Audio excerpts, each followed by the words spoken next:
मुझे दर्द क्या होता है, दुख क्या होता है, असफलता क्या होती है और अकेलापन क्या होता है, इन सब के बारे में कुछ भी नहीं पता था।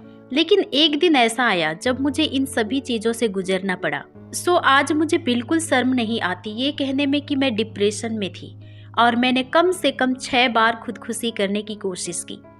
लेकिन उस कमजोरी में परमेश्वर की ताकत मुझ में चमकने लगी। मेरा नाम क्रिस्टीना है और मुझे मोहिनी के नाम से भी जाना जाता है।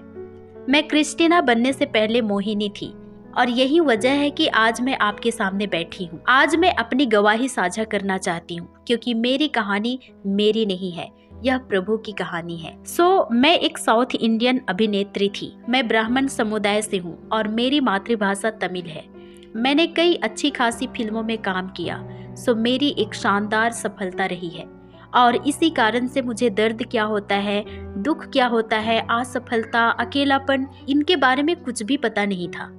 और जब मैं लगभग 22 साल की थी, मैंने एक शानदार व्यक्ति से शादी की और बहुत ही जल्द हमें एक बच्चा हो गया। फिर सब कुछ बिना किसी वजह के नीचे की ओर जाने लगा और मैं बीमार हो गई और डिप्रेशन में चली गई।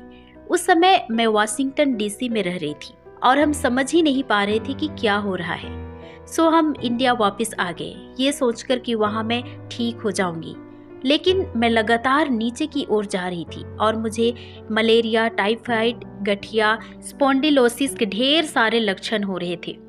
लेकिन डॉक्टर्स ने कहा कि मुझे मलेरिया नहीं है लेकिन मलेरिया के लक्षण हैं। टाइफाइड नहीं लेकिन टाइफाइड के लक्षण, गठिया नहीं लेकिन मेरे हाथ पैर सूज जाते थे। इन कारणों से मैं फिल्मों में काम नहीं कर पाती थी और मेरी सारी जिंदगी एक अराजक गेंद में बदल रही थी और मुझे नहीं पता था कि ये सब क्यों हो रहा है। ब्राह्मण हिंदू होने के नाते हमारा समाधान ज्योतिष था और मैंने अपने ज्योतिषी से चेक कराया और उसने मुझे हैरी पॉटर वाली कहानी सुना दी। उसने कहा किसी ने मुझ पर काला जादू कर दिया है इसलिए ये सब हो रहा है। मैं सोच रही थी कि वो मुझसे कहेगा कि तुम इतना इतना पैसा दे दो मुझे और हम तुम्हारी जिंदगी ठीक कर देंगे। लेकिन उसने मुझे चौंका दिया। उसने कहा अगर तुम मुझे बहुत सारा पैसा भी देती हो तो भी चीजें हाथ से निकल चुकी है और यह बस समय की बात है, या तो तुम पूरी तरह पागल हो जाओगी या मर जाओगी। और मैं उस समय सिर्फ 25-26 साल की ही थी और मेरे पति और मुझे, हमें नहीं पता था कि इस बात पर विश्वास करें या नहीं। हमने मेडिकल पक्ष आजमाया लेकिन कुछ काम नहीं आया। तो फिर मैं अपनी आध्यात्मिकता की ओर देखने लगी और इसके बाद मैं एक बहुत गहरी आध्यात्मिक व्यक्ति थी और मुझे वाकई लगता था कि एक सर्वशक्तिमान ईश्वर है। हिंदू धर्म में 33 करोड़ देवी देवता है तो मैं सोचती थी कि उनमें से एक के पास तो जरूर समाधान होगा ही। और मैं मंदिरों में बार बार जाने लगी, रस्में करने लगी, अलग अलग तरह की पूजा करने लगी, अलग अलग अंगूठियां पहनने लगी और अलग अलग तरह का सिंदूर लगाने लगी। लेकिन किसी भी चीज ने मेरी मदद नहीं की और मैं आत्महत्या के दौर में पहुंच गई। उन दिनों मैं डिप्रेशन में थी और मैंने कम से कम 6 बार खुदकुशी करने की कोशिश की और आज मुझे यह बताने में बिल्कुल शर्म नहीं आती क्योंकि उस कमजोरी में परमेश्वर की ताकत मुझ में चमकने लगी।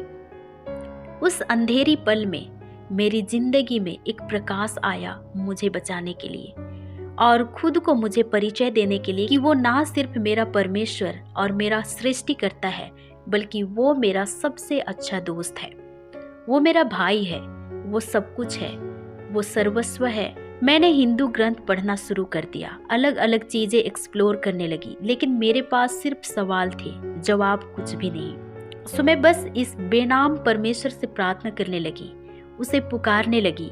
और जैसे कि परमेश्वर के बारे में यह सबसे खूबसूरत बात है, परमेश्वर एक माँ की तरह है, वो एक पिता की तरह है जो भले ही बच्चा कुछ भी बड़बड़ाए, माता या पिता उन्हें ठीक ठीक पता चल जाता है कि बच्चा क्या चाहता है। ठीक परमेश्वर भी इसी तरह काम करता है। जब मैंने उसे पुकारना शुरू किया वो वहां मुझसे मिलने आया, मेरे हताशा के स्थान पर, मेरे अंधेरे के स्थान पर, मेरी समस्या के स्थान पर। उस समय मेरी दुनिया चारों ओर से गिर रही थी, मैं अंदर से ढह रही थी, मैं लगातार नीचे की ओर जा रही थी। लेकिन वो मेरे सपने में आया और मुझे तुरंत समझ आ गया कि वो प्रभु यीशु है। और मुझे तुरंत महसूस हो गया कि अब सब कुछ नियंत्रण में है, और कोई तो है जो मुझे समझता है, और कोई तो है जिसकी मुझे उस पल में ज़रूरत थी। और उस सपने के बाद मैंने धीरे धीरे उसका अनुसरण करना शुरू किया, और कुछ ही दिनों में किसी ने मुझे एक रोजरी दी और मैंने इसे सीखना शुरू किया। सो परमेश्वर कभी नहीं चाहते थे कि मैं मरूं। हालांकि मैंने अपनी कलाइयाँ काटी, मैंने ज़रूरत से ज़्यादा स्लीपिंग पिल्स ली, लेकिन कुछ नहीं हुआ। सो हमें ये जानना जरूरी है कि सिर्फ एक ही परमेश्वर है जो इंसान बनकर पृथ्वी पर आया, क्योंकि वो हमसे प्यार करता है और वो हमारी जिंदगियां नियंत्रित करता है ताकि सब कुछ सुचारू रूप से चले। और डॉक्टर विश्वास नहीं कर पा रहे थे कि मैं जिंदा हूँ, और मेरे पास चूहे मारने का भी जहर था, लेकिन उसने मुझ पर असर ही नहीं किया। मैंने खुद को लटकाने की कोशिश की, लेकिन फंदा ढीला हो जाता था, और ऐसी ढेर सारी चीजें थी, लेकिन मैं फिर भी जिंदा थी। और इन सब के बाद मैं प्रभु यीशु से पूछने लगी कि वो मुझसे क्या चाहते हैं, और मुझे उनका जवाब मिला, मेरे वचनों को पढ़ो। और तब से मैंने बाइबल को लगन से पढ़ना शुरू किया, और मैं बिल्कुल निश्चित थी कि वो एकमात्र चीज है जिसकी मुझे जरूरत है। परमेश्वर ही काफी है, और वो ही सब कुछ है जिसकी हमें जरूरत है। और मैंने बपतिस्मा लिया, और मैंने अपने लिए एक नया नाम क्रिस्टीना चुना, ताकि जब भी मैं लोगों को अपना नाम बताऊं, उन्हें पता चल जाए कि मैं प्रभु यीशु पर विश्वास करती हूँ। सो ये जिंदगी अकेले रहने के लिए नहीं है, त्याग महसूस करने के लिए नहीं है, आज समय में दुखी तरीके से मरने के लिए नहीं है, बल्कि यह मुख्य रूप से इस जिंदगी का आनंद लेने के लिए है, वह सब कुछ का जो परमेश्वर ने हमारे लिए बनाया है। और इसलिए हमारे पास अपनी जिंदगी लेने का कोई अधिकार नहीं है। और इन सब के बाद मुझे समझ में नहीं आ रहा था कि जो काला जादू मुझ पर किया गया था उसका क्या करूं। लेकिन जब एक पास्टर ने मेरे सिर पर हाथ रखकर प्रार्थना की, मैं राहत महसूस करने लगी, और मैं मुक्त हो गई 13 दुष्ट आत्माओं से। और हर एक दुष्ट आत्मा ने उस व्यक्ति का नाम बताया जिसने उन्हें मेरे पास भेजा था, और वह बीमारी जो वे लाने वाले थे, वह नकारात्मक प्रभाव जो वे मेरी जिंदगी में पैदा करने वाले थे। और आखिरी में उन सब दुष्ट आत्माओं ने कहा कि अब हम इस लड़की पर कुछ नहीं कर सकते, क्योंकि यह लड़की सर्वशक्तिमान की बेटी बन गई है।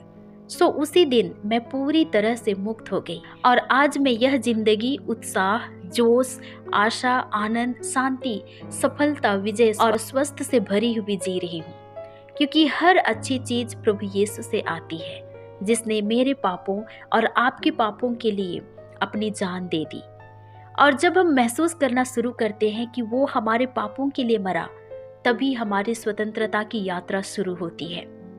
सो अब पापों का हम पर प्रभुत्व नहीं है। मैंने मूर्तियों की पूजा बंद कर दी, रस्मों का पालन बंद कर दिया, अंधविश्वासों पर विश्वास करना बंद कर दिया, क्योंकि जब हम पूरे दिल से प्रभु यीशु को ग्रहण करते हैं, तब वो हमारी जिंदगियों पर राज करने लगते हैं। सो आज जहाँ भी लोग मुझे अपनी गवाही साझा करने बुलाते हैं, मैं साझा करती हूँ। और हर बार जब मैं लोगों के समूह से, मंडली से बात करती हूँ, वे हमेशा मेरे पास लौटते हैं और कहते हैं कि इस गवाही से उन्हें आशा मिली। और प्रभु यीशु ने मुझे व्यक्तिगत रूप से लोगों से अपनी गवाही साझा करने के लिए प्रेरित किया। कई बार मैं फ्लाइट में बैठी होती और प्रभु यीशु मुझे उत्साहित करते कि इनके साथ अपनी गवाही साझा करो, और मैं जाकर उनके पास बैठ जाती और अपनी गवाही साझा करती। एक बार फ्लाइट लैंड होने से ठीक पहले वो व्यक्ति जिससे मैंने अपनी गवाही साझा की थी आकर मुझसे कहता है, मैं घर पहुंचते ही अपनी जान लेने की योजना बना रहा था, लेकिन तुम्हारी गवाही सुनने के बाद मुझे एक नई आशा मिल गई। सो इस तरह प्रभु यीशु ने मुझे मेरी यह जिंदगी वापस दी है।